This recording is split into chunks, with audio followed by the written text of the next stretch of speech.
You've come for the Oliver and James Phelps interview on Potterless. I'm sure you're very excited. Well, this episode is a banger, but let's be honest, every single episode's a banger when it comes to this podcast. Before we continue my first ever journey through the Harry Potter series, just a few quick announcements. I'll keep this intro very short. This is an exciting episode where I interview Oliver and James Phelps, aka the Weasley twins from the Harry Potter films. So the only announcement I have here is just a reminder that the last Monday in May 31st, I am taking off. I'm taking a 1-week vacation. I've never done this since we've gone weekly. Just wanted a little bit of a break, and we will be right back with another episode of Potterless on June 7th. And of course, want to take some time to thank the newest members of our team over at patreon.com/Potterless who are supporting the show and keeping it going. So shout out to Irina Ganjaniz, Seaweed Brain 800, McGonagall's Ginger Biscuits, and the returns of Samuel Meyerhofer and Itzel Aime Ayala. A name correction for Marike Riga. Shout out to Leah who upgraded their pledge, and a huge shout out to our newest producer level patron, Matthew J. Moreland. They joined the ranks of Vicky Christine, Aaron Clow, Marchismo Juan, Rosemary, Maria Lisa, Audra Eleanor, Nikita, Rachel, Alex, John Noel, Claire, Rory, Veronica, Lotta Noah, Jennifer, Justin, Jacob, Maya, Polly, Zena, Harlan, Nikki, Kine, Sarah, Marta, Floor, Skyla, Adele, Professor Threat, Ellie, Michael, Kelly, Carrie, Connie, Jen, Nedry, Will, Marique, Ashton, Brittany, Phelan, The Meadows Family, Ginny, Heather, Kevin, Jarl, Peta, Callahan, Bella, Melanie, Rees, Joseph, Madison, Tonks, Sabrina, Sophia, Farzan, Melanie, Matt, Okamahime, Bony Pony, Kelsey, Rike, Taylor, Megan, Riley, Laurel, Erica, Kendra, Natanya, Yogan, Darcy, Sandra, Craig, Demi, Michelle, Henrique, Casey, Megan, Jack, Stain, Little, Ilaria, Gregory, Caw,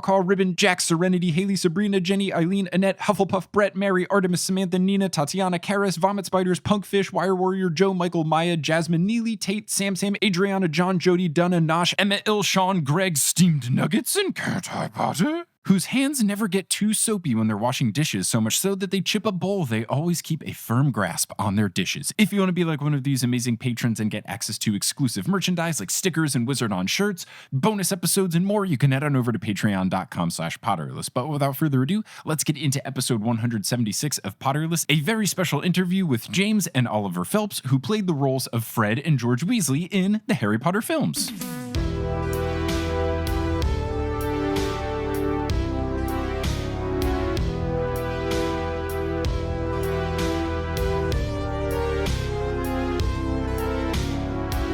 Hello, Internet, and welcome back to another episode of Potterless, the tale of a grown man who has never read the Harry Potter series as a kid, but he read them as an adult, and now he's moving on to doing other things like interviewing people that were involved in the films. My name is Mike Schubert. I am that man, and I am here joined today by the co-hosts of the Normal Not Normal podcasts, and also, you might know them as the Weasley twins in the Potter films. It is Oliver and James Phelps. Oliver and James, how's it going? Really good, thank you. Thanks for having us. How you doing? I'm doing very well. Thank you for being on here. I'm glad we could make this happen. It's going to be a very fun time. And right off the bat, I was always curious when prepping for this interview, because on your YouTube channel and when you introduce yourselves, you usually say Oliver and James. But according to your official Wikipedia and IMDb pages, it has James and Oliver. Is this a point of contention? Oliver, did you try to reclaim the naming, or why is there the disconnect? Yeah. It's all about that. I being the older brother and everything. Hey, it's me, Editing Mike, taking you behind the curtains to say that at this point, Oliver's microphone messed up, and instead of being his fancy plug-in microphone, it defaulted to his headphone microphone, which didn't sound as good. But, ever the optimist, I am looking at the situation glass half full, because now there is no confusion about who is speaking. If you hear a lesser quality microphone, that is Oliver. If you hear a better quality microphone, that is James. If you hear someone that doesn't sound like a British man, it's past Mike. So that is what we're at, and actually, this is a good thing. Anyway, back to the podcast. No, I don't know really why that just kind of happened. We were, the IMDb page, the Wikipedia page, we've got nothing to do with. So that's kind of where that came from, I think. I like to think that everybody else has good taste and wants to put James first. Yeah, no, that's why. I can say that because I'm not in the same room as him, so there's no problem. Yeah, there's no repercussion. Now, even when it comes down to this stuff, and you've talked a little bit about this on your podcast about being twins, always being lumped together, does it become frustrating that even on Wikipedia and IMDb, it's always James and Oliver and not just James and Oliver? I found it strange that Wikipedia is like, here's the two of them together on one listing. And even when it lists your filmography, it has, oh, James was in this one and Oliver is in this one. It's like, why don't we just have separate pages? What's the big deal? I've wondered that quite a few times, but that's a pet peeve of mine, definitely. If anyone's listening and they want to write one, individually, please feel free. Yeah. I mean, well, what's interesting about Wikipedia is you're not allowed to make your own page, and there's very strict rules against it. And people have made a Wikipedia page for my podcast, and it was getting like taken down because they assumed I was writing it because it felt too personal. Wikipedia, for a whole website that is based on not always up to date and accurate information.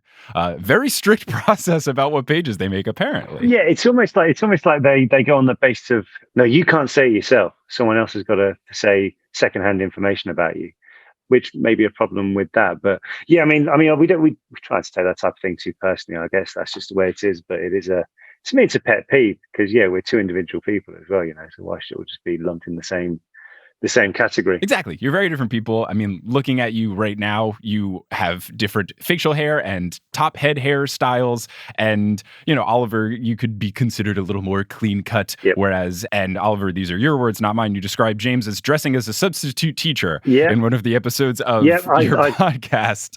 And even there was a time where you were wearing a full top hat and everything. So you're very different people. I mean, the top hat one was because we did an episode and James turned up wearing a shirt, a tie, and I thought, you're just taking the mick here. Like, where has this come from? Trying to dress up. So the next week I thought, right, we'll just end this now and just go, because you can't really get much more formal than a top hat and tails. So that's kind of where I went for with that. I tried to put the monocle on, but it just didn't quite fit in my eye socket. And also, who wears a monocle? Like, whoever thought, like, even back in the day when who wears a top hat and tails? Have you ever been to the races? Well, yeah. A monocle is an interesting thing because I have good enough vision, but I've never met anyone that says, my left eye has 20/20 vision, but my right eye really could use some glasses. Yeah, exactly. And you kind of got to almost like do like a weird wink thing if you're wearing them anyway. So you kind of look like... Anyway, we're going down a rabbit hole, Mike, that I don't think you wanted to go down, so I'll stop talking. No, I like this. I want this to be a fun rabbit hole of not necessarily like, you guys were in Harry Potter, so I'm going to talk about Harry Potter for an hour, because I'm sure you've done that enough in your life. But going back to being different people, I've known various twins growing up, and some twins are the dress the same, keep that going for a very long time. Other twins very early on are like, I am not my brother. I want to be very different. Did you guys have a certain point in which you diverged? Did you have a point you turned 12 and you're like, screw it, I don't want to be confused for James anymore? Like, how did that happen to where now you have very different styles? To be honest, we were always brought up to be individuals. Like, we were never called, especially in our family, we were never the twins. And to this day, I'll just call it, I wouldn't even say it's a pet hate. It is a hate of mine when twins are just classed as twins or the twins. Yeah. We're individuals. So we were always brought up like that. And a lot of our friends say that we are very different especially when you get to know us. I think seeing, like, as you can see us now, right now, that we've got completely different interests. Like, my room is, I think Oliver described it as a child's play area. There's this thing, I've got Lego in the background, I've got a telescope, a guitar, and all that kind of stuff. So, and a dog for my bed. Whereas Oliver's rocking the grey screen. It's a golf impact net. It doubles up as a screen. So, but it's a good white background for the background here. But we have got kind of different stuff in the house. Oh, it's a golf hitting pad, like where you can golf indoors. Yeah. So I had an extension built last year, and I had it was kind of like, when you're at school and you design your dream house. I thought, right, what would I love in this room? We've got a dining room, we've got a living room. I'd like somewhere I could hit golf balls into the screen on the computer. Awesome. So have a golf simulator built in. So that's what we've got. But it doubles up, as I say, as a good little blank background for doing stuff like this. Yeah, that is nice. I have some golf related questions later, but one other thing that I did pull from Wikipedia is it said that, Oliver, you root for Aston Villa Football Club, but James, you root for Birmingham City FC. Was this another twin thing where you were like, oh, my brother roots for this team, I'm going to root for their direct rival? How did you come to root for soccer teams that hate each other? Yeah, I don't think you can underestimate, especially for American audiences, hatred between football teams, especially in England. But so in Birmingham, there's two major teams, Birmingham and Aston Villa. My dad is a Birmingham fan, and he took me to my first ever game when I was 5, I think. And once you go to your first game, that's your team for life. And however, we grew up in the Aston Villa part of the city. So our grandfather was a Villa fan. All of our friends are Villa fans. So Oliver went that way. I went the way of always the underdog team, shall we call them? There is a massive rivalry there, and I think some people from the outside may not think that it's a genuine support on both of our accounts. It's kind of like, oh, to be different, we'll support opposite teams. But it was kind of, as James said, as a natural thing. I probably didn't really get into football until I was certainly older than James. I was more into like watching rugby or that type of sport. So when I did come to choose a team, it was like, well, James already goes to watch Birmingham with Dad. Oh, but Aston Villa, they're doing a lot better at the time, and all my mates supported them. So that's kind of it, and I'm so glad I did, because comparing the two teams now is like comparing chalk and cheese. I can say that. Yeah, I'm not familiar enough with this specific niche of soccer, but you're making it sound like one team is far superior than the other right now. Oh yeah, massively. But it's It is something I'm very happy about. Let's just put it back that way. But they've got good owners, which is something which they were a couple of years ago. It looked like actually Villa were looking like they were pretty much out of business due to bad finances. And it's all come out this week with the owners wanting to form this Super League in Europe, and it's all been kicking off about that. But luckily, Villa have got two good chaps who are owning the club and have kept it on a financially sound footing, which is less said to the Birmingham. Stop trying to get free tickets. No, I'm not. I'm just being honest. I'm just being nice. I'm explaining how it works. We saw it ourselves, the difference in the two teams. You can make it a lot easier. You can say Aston Villa are in the Premier League, very safe from relegation. Birmingham are in the league below, struggling to stay in that division. Oh, okay. Got it. I understand that much. Yeah. You don't need to say the owners are fantastic. Well, They're really nice people. And my address is ___. So moving on, I do have some Harry Potter questions. And my whole goal with this is just to not be that interview. And I want to know if this was real or not. The person that asked you if you were twins in real life, was that a real, genuine question, or was that a bit? Because it feels like too terrible of a question to exist. There's actually a video of us of her asking it. Yeah, we were. I think it was at a gaming fair or something like that. We were there with Electronic Arts, and that's where it came from. And we were kind of just like, I don't know if she was trying to be funny or she just hadn't done any research whatsoever. But I was like, I'm going to burn this question to the ground. And it was great, and just went with it. I guess my first question is: are you twins in real life? No. Right. Okay. No, it's quite a weird story. We met at the audition process, didn't we? Yeah. Because the easiest thing to do in that situation is keep a straight face, and then they've got to go along with it. Mm-hmm. So that's kind of where we went from. And then all of a sudden, next thing I know, it's gone on to have like this meme status. Mm-hmm. There's that one, and there was another one I did where it was on the DVD extras, which similar thing. It'd been going on for a long day, and I think it was Tom Felton asking that question. It was, questions. What book would you take with you if you're on the desert island? And people were saying like the Bible or the works of Shakespeare or something like that. And I just thought I'd take How to Build a Raft.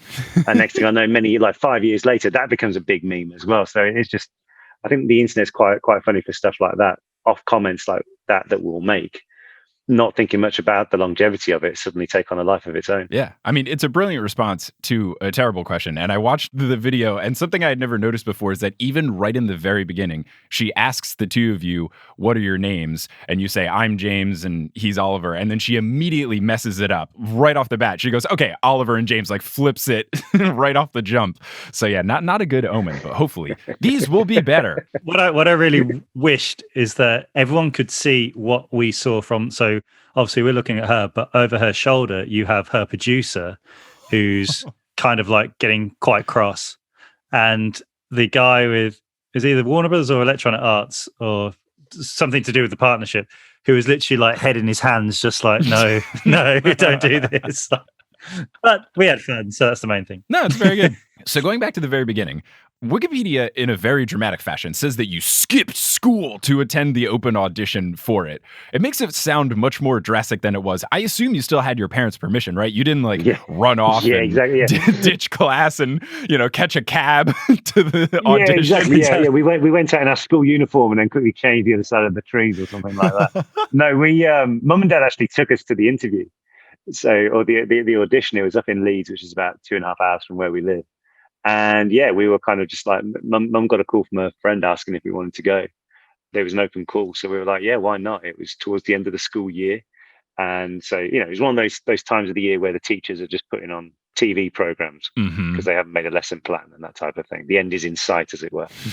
So we were like, yeah, let's do it. Technically, we did miss school, but it's not like we were like, okay, bye, mum, bye, dad, see you tonight, and then right quickly the train leaves in 20 minutes. It wasn't anything like that. Yeah, it wasn't Ferris Bueller's Day Off where you had Yeah. mannequins propped up Yeah, and all exactly, this stuff going on.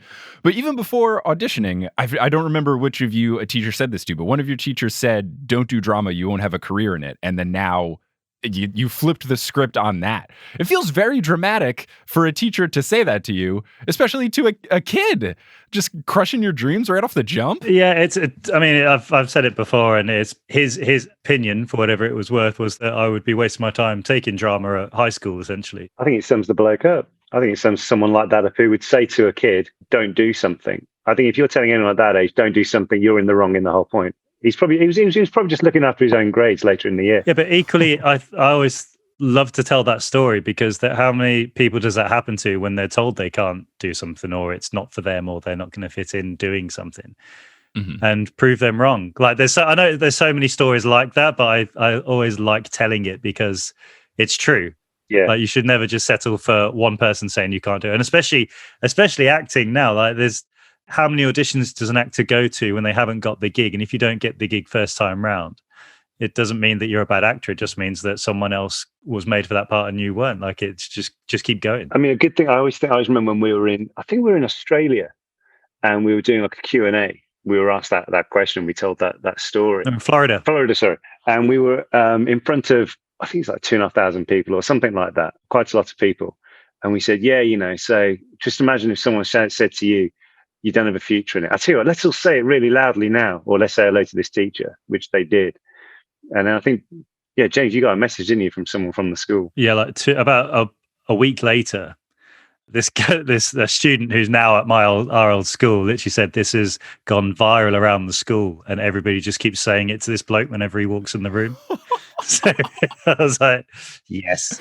Well, yeah, looks like you won that interaction. Exactly, right? Yeah, I mean, it's a good message to not listen to those people. The first person that ever wrote a review of my podcast, Potterless, the final sentence of it ended with, Mike Schubert might not make it in podcasting, and now it's my job full time. So, if anything, it's an omen for success. And where's that person now? I don't know, but they're not writing any more articles. That was the last one they've ever posted. So, who's proven to say? wrong.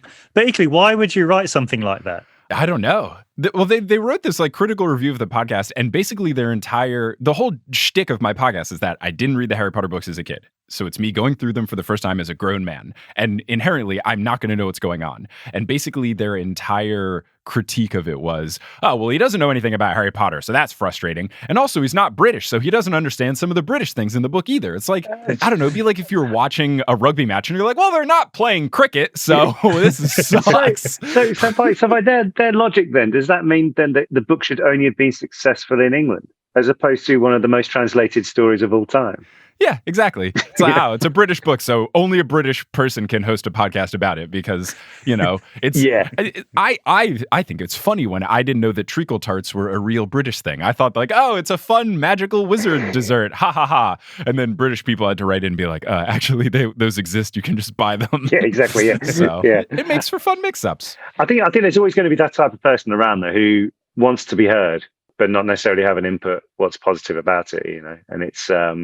that's frustrating, and unfortunately, they've always been there, haven't they? Mm-hmm. Like reviews have always been that type of thing. But sometimes things don't need to be said, especially like that, as if it just sounds like they're trying to flesh out a page. Yeah. But I mean, one thing that James and I always try and put onto anyone, whether we're speaking to them in our podcast or addressing them in any sense of form, is always don't listen to that type. I say it's easier said than done. Oh yeah. But there's always far more people who want you to succeed than fail, and that's always what you need to try and get into your head. Like how many people do it where they look through a comments and stuff, but will almost be looking for the negative one. Oh, all the time. But yeah, you look at it on the flip side of it. There's way more positivity coming in than there is negativity. So try and look for it. I mean, I'm guilty of it. I'm guilty of looking at stuff and going, oh, that was really great. I love that. I can't believe you didn't know so much about this topic. I remember we interviewed Kerry-Ann Payne last year on our podcast, who's a world champion open water swimmer. There was all these comments saying, that was great, really insightful, learning this stuff. And one person got, it's frightening how little Oliver knew about swimming. And I wanted to write down, that's why you interview people, to learn this type of thing, But there we go. Well, I mean, your last name is Phelps, so I assume your brother Michael Well, is, yeah. you know. Yeah, I mean, he would have taught you something. We taught him everything he knew, like before Beijing, he was on the blower saying, guys, what do we do? No, it's one of those things I do, although having a very famous person with the same name as us really helps when you're trying to get someone to spell your name correctly. It's in The Swimmer, and they said, "Oh yeah, I know. I was going to write with an F." Yeah, no one does. Yeah, Franz Schubert, the composer from way back, hasn't really helped me because people always forget the C in my last name, and I never know how well known he is because I want to say to people, oh, it's spelled the same way as the composer. But A, I don't know if people know how that one is spelled. And B, I feel like that comes off as really pretentious. Like, oh, it's just spelled like the composer. I need like a normal person with the last name Schubert to become famous. Or maybe if things go right for me, maybe I can be that beacon for future Schuberts where people don't forget the C in my last name. Yeah. So on your podcast, you said that you told this great story in your episode with Ivana Lynch in part 1, where you said that you went through like 5 rounds of auditions. And then it wasn't until the first table reading that they actually told you which twin you were playing. And someone had to go into the back room and figure it out and then come back and tell you. But I wanted to know, did either of you care? Like, did you have interest where one of you really wanted to be one twin versus the other? Or were you just fine with however it shook out? Were there discussions or arguments or anything like that after the fact? I wouldn't say so. It is more the fact that in the rehearsal, in the other auditions, we'd read both parts. Whatever scene it was that we were doing, we'd read both of them. If I'm being completely honest, I always liked playing Fred for no other reason. I enjoyed reading him. So then when I was told I was Fred, it kind of just felt like the right fit, if that makes sense. But I can't give a specific reason why. Well, hey, if it works, it works. Exactly. And something that ended up happening in the movies, which you've talked about being a frustrating thing, I've talked about being a frustrating thing, is that I feel like as the movies go on, they just decide, well, the twins, they should just talk in unison for every single line, and that is their entire character trait. Did the two of you have to practice unison talking to where you said everything in the same cadence? Because really, as the movies go on, like that's all they have you do for dialogue, which seems frustrating from your perspective, but also challenging to nail from saying things at the exact same moment. It kind of, I mean, to be honest, that came in naturally, for a better phrase. Like, we met with Alfonso just before we started filming the third film because he wanted to go over the scene when we give Harry the Marauder's map, and he wanted to talk through that and like how they talk it. And he noticed that when we were trying to get our ideas across to each other, we were cutting each other up. And he kind of sat back and was like, I like that. And then, so literally he saw us almost finishing each other's sentences on that regard. So he said, well, let's just work that in. And he literally had his pen out and he was just crossing lines to say, right, so we'll split that line. And then it worked really well. And a lot of people seem to dig it. So we kind of added on the back of it. But in one way, it is quite easy because it's not like we're saying monologues and then we're cutting in at the end of like a 15 liner or something like that. We're only talking like 2 lines, 3 lines at a time. So it's quite easy to keep up with the pace of that. And it just almost just makes it not like in a singing notion, but that's the type of thing you have, like a chorus coming in, like you've got the actual wording and then you just come straight into the next bit. Yeah, for sure. Were there any other things from your real life brotherhood that made its way into the movies? Because just from seeing you guys interact on your podcast and other things, it feels like you have a fun, playing pranks or jokes on each other, dressing up in top hat and tails to one up the brother. Did that shape some of the things in filming? Like, oh, these guys like to mess with each other. Let's let them do it. Did you get room to improv? Anything like that? I guess so. I mean, luckily, all the directors were very keen on letting you do. Like, it wasn't like none of the directors were like the kind who they know exactly what they want you to do, everything. Whereas all the directors that were on the Potters, they were all very keen just to direct you, but let you go and do what works best and find your fit. And I guess we were given free range offset as well because Oliver, Rupert, and myself were always pranking somebody, even if it was each other. And we could get away with it because we were saying, like, we're in character, we need to do this. Like, we're method acting. Exactly. We could just completely get away with it. And it's like, wow, I can't believe they believe this. This is amazing. We definitely grew into it. Myself personally, I was always the shy kid, especially when we first started. I was more than happy to be at the back of the room, like one of the crowd kind of thing. I wasn't that fussed about having attention. But playing a character like Fred, you have to be an attention seeker essentially, because that's what they are, in a good way. But that at the end of the day, that's what they are. Mm-hmm. And once I started doing that, I actually really enjoyed it. Mm-hmm. So playing that character definitely rubbed off on me to be a lot more outgoing and a bit louder than I was before. Nice. Yeah, that's really fun. And did any of those pranks go horribly wrong to where it messed something up? Because I've heard there's a podcast, The West Wing Weekly, where Joshua Malina, one of the actors, says that he did a prank so bad, he put Vaseline on a phone, and then when someone put it to the ear, put Vaseline in the wig, and then it ruined the wig. Was there anything where someone had to step you in and be like, hey guys, we know you're the twins, but could you please stop pranking? Oh yeah, well there was a game we used to play, and it was really just relieving boredom, and they actually said, guys, I don't think you should do that anymore, just because in case someone got hurt. Without going into details of it, it was quite extreme. It could have gone really bad, yeah. That was between James, Rupert, and myself. Well, no, I think the best one I've heard is they got us a dartboard. Essentially, they got Oliver, Rupert, and myself. Because we always used to go to Rupert's dressing room because he had the biggest dressing room, nice. And he had a dartboard, and they pretty much like encouraged us just to keep playing darts. That will keep us there and not go and cause mischief anywhere else. So we got into playing darts. It was going well, and then we thought we'd upgrade the dartboard somewhat. Anyway, long story short, we got a crossbow, and we were playing darts with crossbow. We made a crossbow. Yeah. It was basically from like an arrow, like a bow and arrow set for kids. So it wasn't even that sturdy. Like the thing was made of plastic, but we've got an arrow. It's one of these things was designed for like a plastic suction cap type thing, except we replaced the suction cap with a razor sharp arrow on the other end. So it could have gone, again. Why? You think about why? Like we had there was a lovely PlayStation, and then there was a pool table, there was a table tennis table. No, let's get extreme. So that's kind of where we got with that.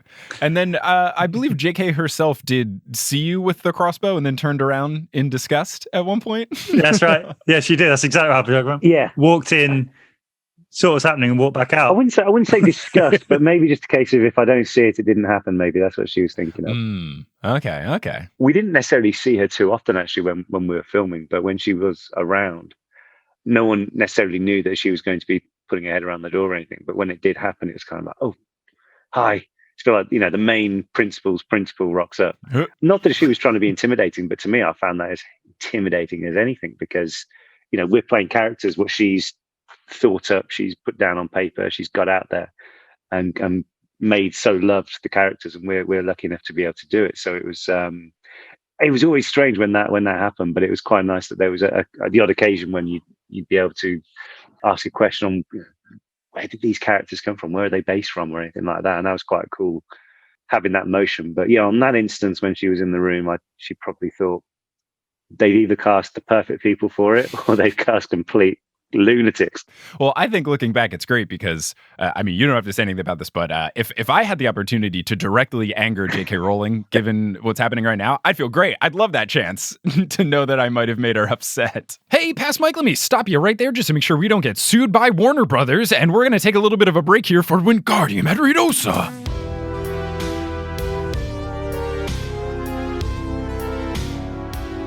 Today's episode is brought to you by another podcast I've created, Meddling Adults. Meddling Adults is a whodunit game show for charity where I serve as the host and guests compete head-to-head in a contest of solving children's mysteries from classics like Encyclopedia Brown, Scooby-Doo, and Shelby Woo, and whoever scores the most points earns money for a charity of their choosing. Points are awarded for correct guesses, bonus points are given out for absurd accusations, and you can play along at home to test your sleuthing prowess against the wits of fictional young detectives. You can listen to Meddling Adults by searching for Meddling Adults wherever you get your podcasts or going to our website, meddlingadults.com. I hope you check it out, and happy sleuthing! And now you'll hear words from a few sponsors who make it feasible for me to be a full-time podcaster. Some of these ads will be read by me, others of them won't. The ones that aren't are inserted locally, so if you live internationally, don't be surprised if you hear an ad in your country's native language. And once those ads are complete, we'll get back to this episode of Potterless.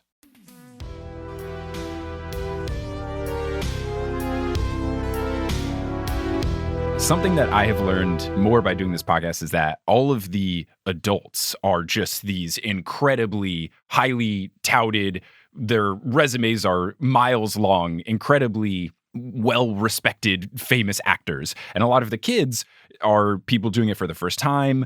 In your interview with Katie Lung, it seems like a lot of kids were just kind of brought in because they looked the part and then they figured it out after the fact. Is that something you were aware of while being a kid on set? Like, oh my gosh, that's whoever. Like, oh my God, that's Alan Rickman. He's from everything. Is that something as a kid you recognize, or was it not until after the fact that you were like, I was in a movie with freaking, like some of the most famous people in all of the UK? Definitely we're aware of it because Die Hard is on every Christmas. So that's where we knew Alan Rickman from. Maggie Smith, Oliver and I knew her from Sister Act. Oh, nice. Yeah. and then Julie Walters, when she played when we learned that Julie Walters was cast as Mrs. Weasley, we were so excited because she's from the same city where we're from. Oh, that's awesome. But equally, she's just a legend around the world now, but at the time, especially in English and British TV and all that kind of thing. So we were so excited. So every actor that was in Potter, we knew that they were there for doing something amazing already. And even if we didn't know of them ourselves, our mum or dad would then say, oh, that's such and such. That's an amazing actor because of this, or actress because of that. So we knew full well that these were the pinnacle of British film. Mm-hmm. And it was intimidating to start with, but it became very apparent very early on. They were all very welcoming. That's good. I guess they knew the situation that they were in regards to a lot of the 50% of the cast are first-time kids. So bear with it at times. And they're all very, as I can only speak personally, but they're all very approachable. And if you've ever had any questions about a certain scene or anything like that, basically learning the method of different methods, they're always very approachable to go and approach and pick their brain. That's really cool. Yeah, it's something as a sports fan I get to hear a lot of, especially with basketball. You have people that growing up, they watch Kobe Bryant, Michael Jordan, they watch Shaquille O'Neal play, and then they get into the league at the same time as them. And then it's, oh my goodness, now I'm playing basketball against Shaq, against these people. So that's kind of fun for the two of you to be knowing of these people from screen, and then, oh, now we're in the same movie, or in some cases, like we're in the same scene as this person. It's got to be an awesome feeling. Definitely. Yeah, I mean, I always remember at the first read through where James and I we were sat next to Rik Mayall, who was originally cast to play Peeves the Poltergeist. Now, growing up, we were massive fans of the young ones and Bottom, which is kind of where I suppose our comedic influences come from in terms of alternative, silly humor. But he was sat next to us, and I remember thinking of everyone in that room. That was the one person I was like, I can't believe I'm sat next to Rik Mayall. And we did our line when we're doing the Honestly Woman, Call Yourself Our Mother bit. And I think whether he could tell we were nervous or whatever, he over the top laughed. Oh, nice. Really made it obvious that it was a funny bit. And I remember just thinking that is the coolest thing ever. Someone who I've laughed like till I've had tears coming down my cheeks at what this guy's done is now laughing at, smiling, like we're making him laugh, but also he's comforting in that way without saying that was fantastic, well done. It was almost like when you're trying to make someone laugh or like a comedic element, that's even better than someone patting you on the back. And that was just absolutely fantastic. And in hindsight, I was gutted that we weren't able to do scenes with him. That would have been just unbelievable. But just that one experience we were able to have was really super. And I think when we saw that he was next to us on the table, we were kind of like, this is a really big film. This is a really big deal, That's awesome. The rumor that I have heard is that they ended up cutting the Peeves scenes because he made the kids laugh too much and they couldn't use any of the takes. Is that true, or is that just a fairy tale justification of why they cut a very cuttable character from the film? I can believe that. Another one I've heard, it's one of these things like, what is the real reason? The one I heard was that the stuff that they did and his character and all that kind of thing, it would have pushed the rating up to like a PG-13 or something like that. So especially the earlier ones, they wanted to keep it low. Yeah. In the UK, it'll be a U, so I'm not sure what that would be in the US. I think PG-13, because I'm pretty sure they kept them all PG, at least for the early ones. Yeah, exactly. But I know you mentioned that the reason they didn't make the George ear thing as bloody, they had a more gruesome version, but then they cut it back because of rating. And then also that's why they didn't show the Fred death, is because you can't have too many people die, otherwise it goes to the next rating. I mean, the good thing about with the George's ear was I actually got them to take a photograph of me of the first test they did of it, and it is. If you think Reservoir Dogs, and and then probably more, even more gruesome, than that, really. Like there was, Wow. there was bits of flesh hanging off. There was bits of like bone hanging in there. There was like part of the skull showing. It was, Oof. they went all out. And I just remember it because the blood was made from like a sugary substance. So it was just really sticky and cold. And they literally just poured this whole thing down, and it's this gaping wound. And it looked gruesome. It looked so nasty, and just, they didn't even take the whole ear off at one point. There was like a bit of the outer or the inner ear was still there with like holes in it and black stuff. It looked absolutely ridiculously horrible. And at the time I was like, I need a photo of this, because they are not using this version, I'm sure of it. That's good foresight. And you now have a framed ear, right? And a bust from it as well? Yeah, I've got a bust. So I didn't know, I wasn't able to take one of the busts, what they used a lot, which is what they made like with the silicone on the faces. So they've actually got like the flesh element to it. It's more just a plaster version of it. But the actual ear, so because I used to have to put a fake ear on every day.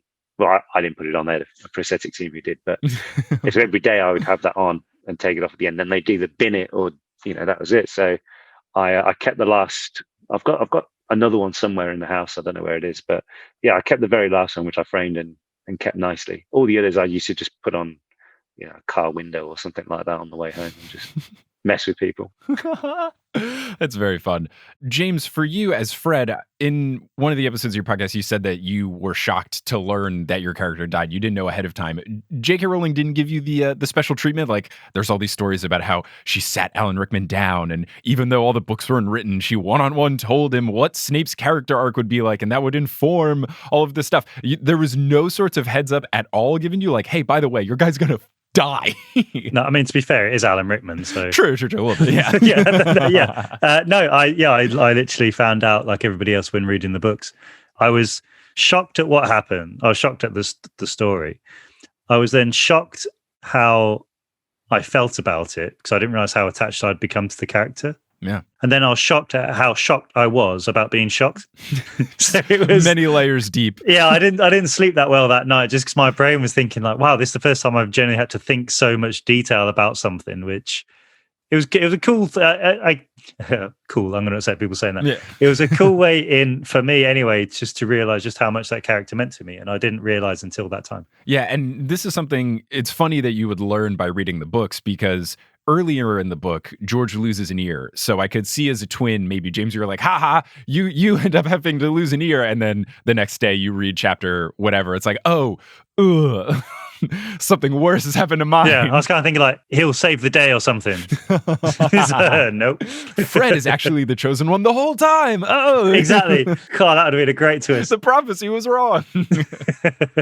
Beyond just acting in the films, I saw online, James, that you were a runner for Half-Blood Prince and then also the Da Vinci Code. Yep. What exactly does being a runner entail? Is it like a gopher where you just kind of do a whole bunch of stuff for different people on set? What kind of responsibilities did you have? So it's a position in the AD department, the Assistant Director's Department.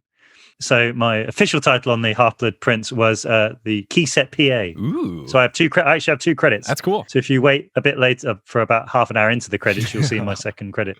But essentially, yes, they are the go-betweens each department. So when they're setting up a new scene, or if they're moving to a new set, the AD department have to tell everybody where they're going and what they're doing, what scenes are being shot that day, in what order and normally.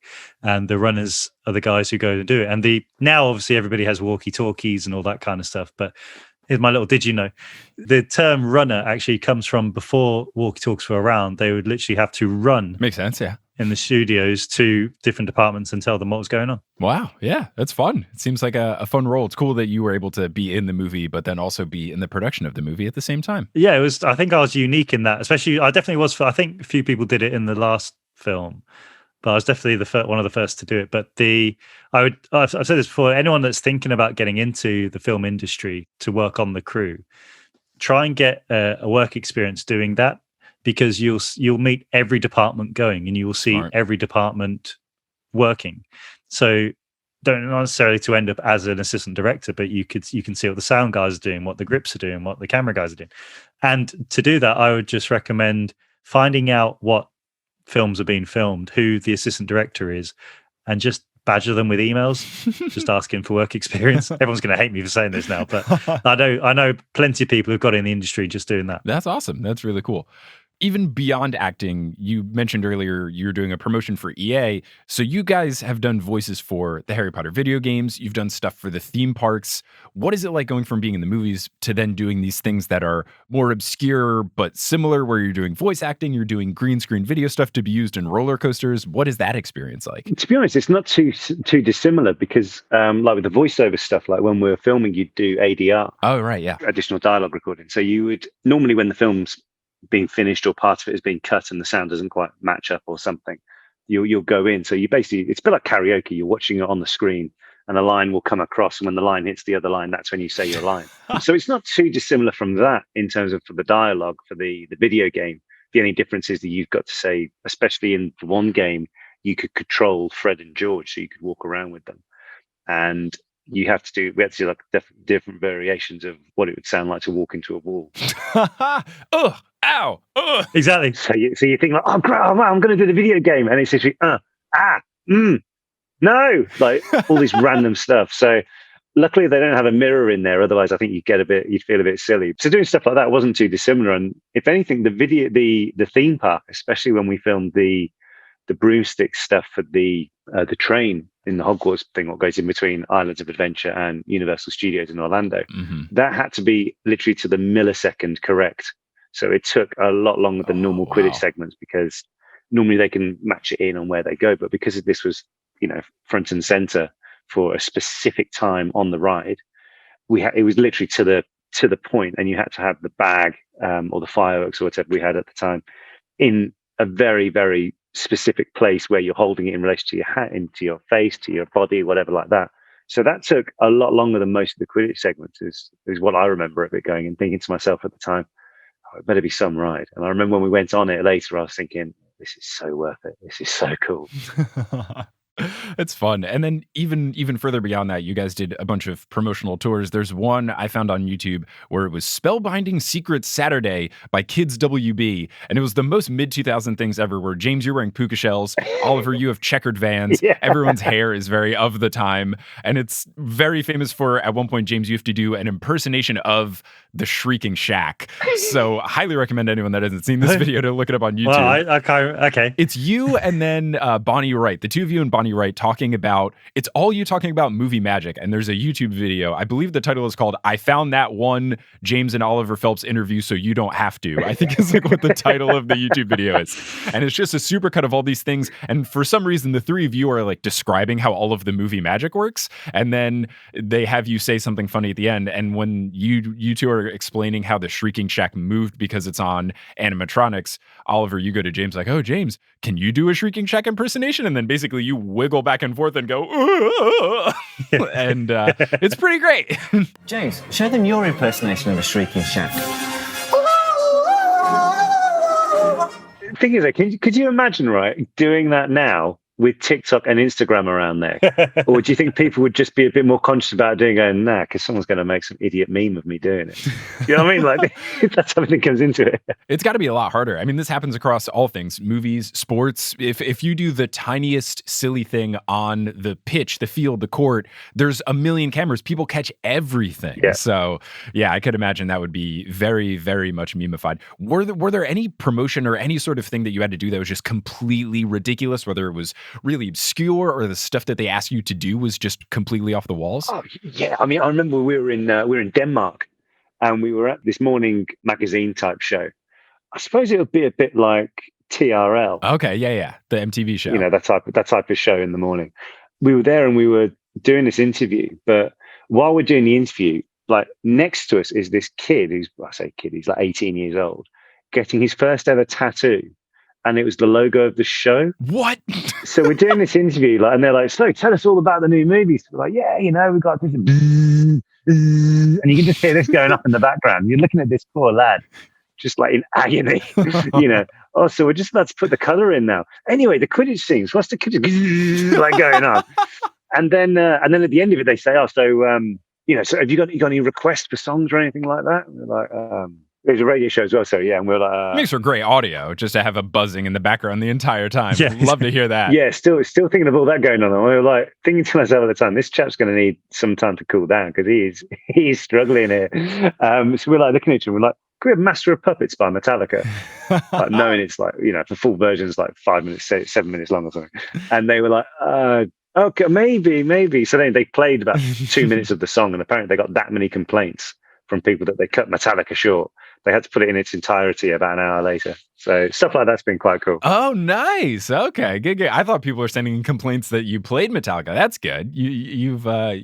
People were mad that they had to cut it short. That's awesome. Look at you.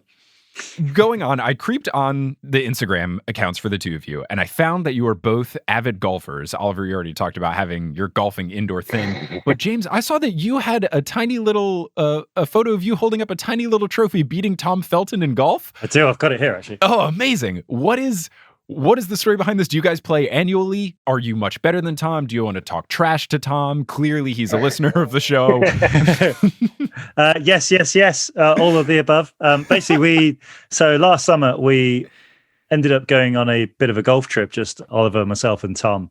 Went up to Scotland to play St Andrews. Oh, amazing. And Archfield, another course up in Scotland. So we had like a boys' couple of days away, which was really nice. And because St Andrews is the home of golf, it's where the Open Championships played.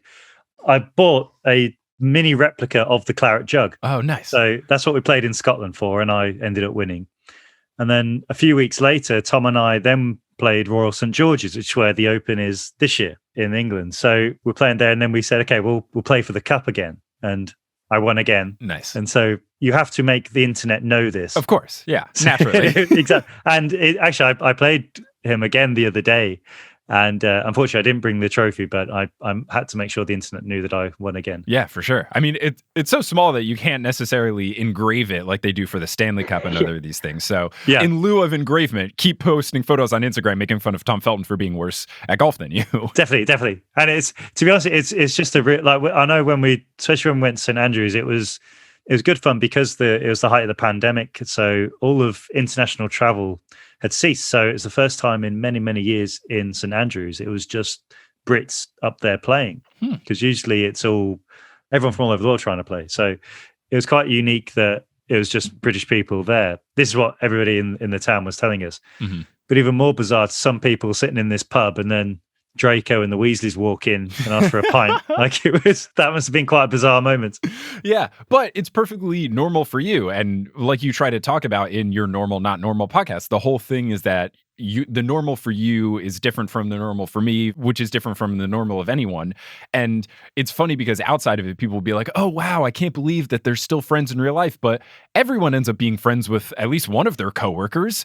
And you guys were coworkers for years. Like, yeah, exactly. It's funny that to other people, the barkeep might think it's ridiculous. But when you look at it at its core, it's supremely normal. Yeah, definitely. I think as well, like you look at it in even a more simplistic term, like you're hanging around the same people for 10 years.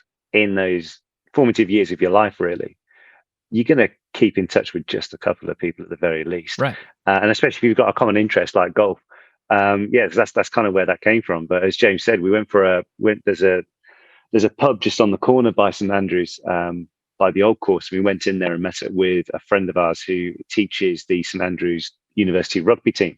He's their coach. Oh, cool. So he met us up there as well. And we walked in and sat down. So we've got a former Scottish international rugby player and 3 people from Harry Potter.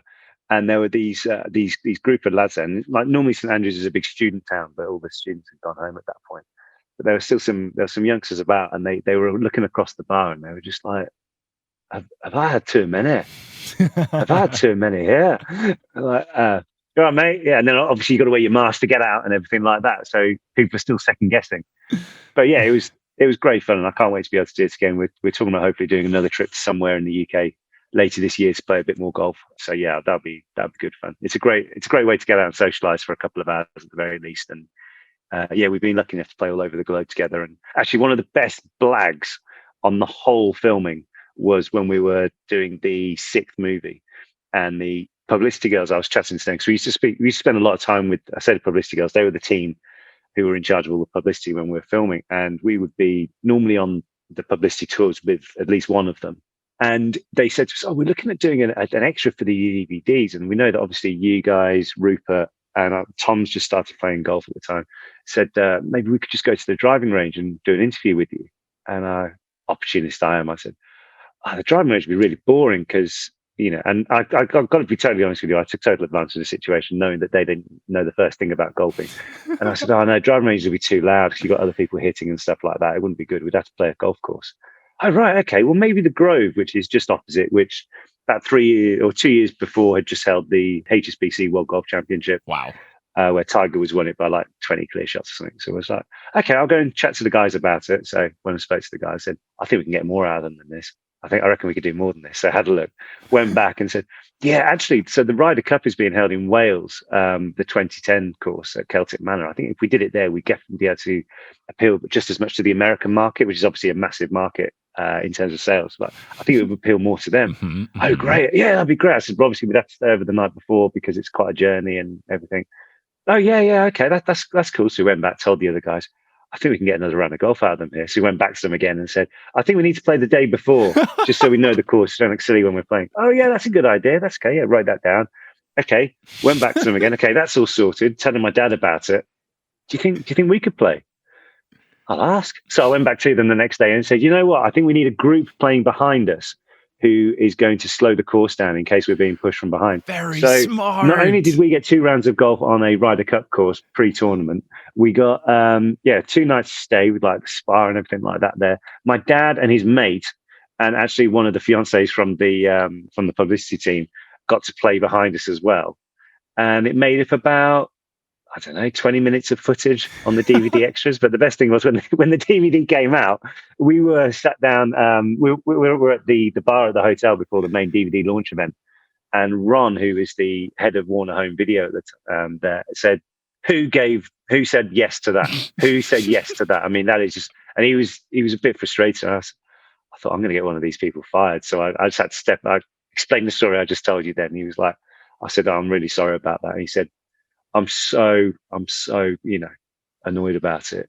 Do you know how long I've been waiting for a golfing trip on the company card and no one lets me know about it? So I was very happy that we got away with it. It was one of those right place, right time. If you don't ask, you don't get. And the worst they could say is no.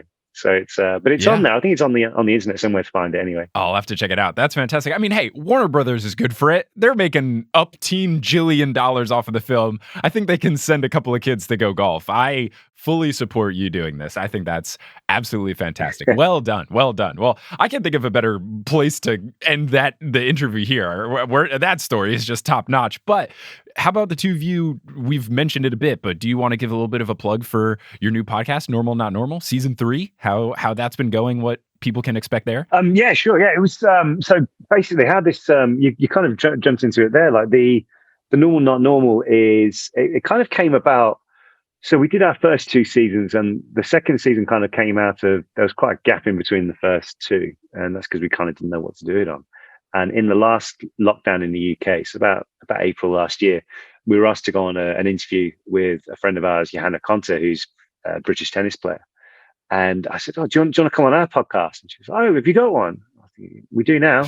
Yep. So we literally just did it on Zoom and then uploaded it. And then gradually it just kind of progressed and got a life of its own with a lot of people tuning in. And we found that it was just an escapism for so many different people all over the globe. And then from that, we went on to teaming up with Stable, a production company, and we were thrown through ideas. And I just said, there's this concept which I've kind of only realized in the last couple of years, where my normality and your normality are totally different things. Yet it's still a big deal that people want to be associated as normal. I'm not doing a normal thing or whatever. Let's just talk to different people about what their normal is. And it kind of went from there. So we've been trying to break down this barrier that people hold themselves almost to a standard of somebody else next to them who they don't have. Even if you go to the same work or the same school, your lives are not going to be the same. Your home life is not going to be. Do you know what I mean? Like there's all different aspects of it. Yet people's trying to tag this normality on it. Yeah, for sure. So that's kind of what we're trying to break down, this notion, and it's been really good. And there's been a lot of cool messages from interaction from the community who we've built up from listening to it, as well as the great guests we've been able to interview. So yeah, if you guys want to check it out, it's Normal Not Normal podcast. So there's the audio version and the slightly longer video version, which is on the YouTube channel as well. Yeah, I recommend. Thank you very much. And we're quite lucky as well, because obviously we could call on some guys that we've known from. So there's quite a few guys we've interviewed who are in the Potters with us. So as we record it today, Nat Tenner is on it this week. So cool. who play Tonks. So, and what we found is that definitely speaking to people that we've known for some of them over 20 years, we talk about things which we've never asked each other. Like, how did you get in the films?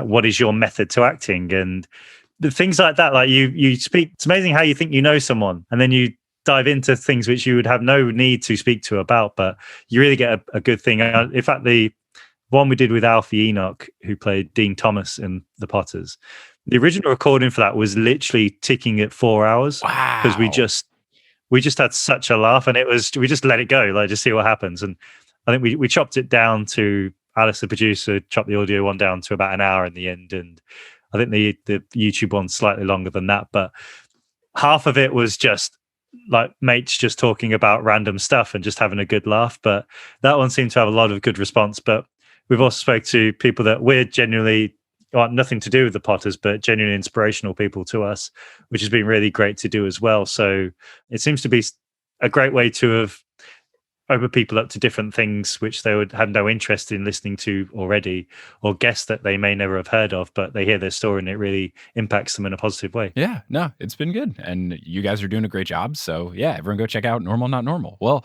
Oliver and James and Oliver, however each of you want that order to be, thank you so much for joining, for sitting down. This was a blast. And to close this out, we'll end this episode as I end every episode of the podcast by saying the catchphrase that they definitely said in the Harry Potter books and the films, and the twins say it all the time: Wizard on.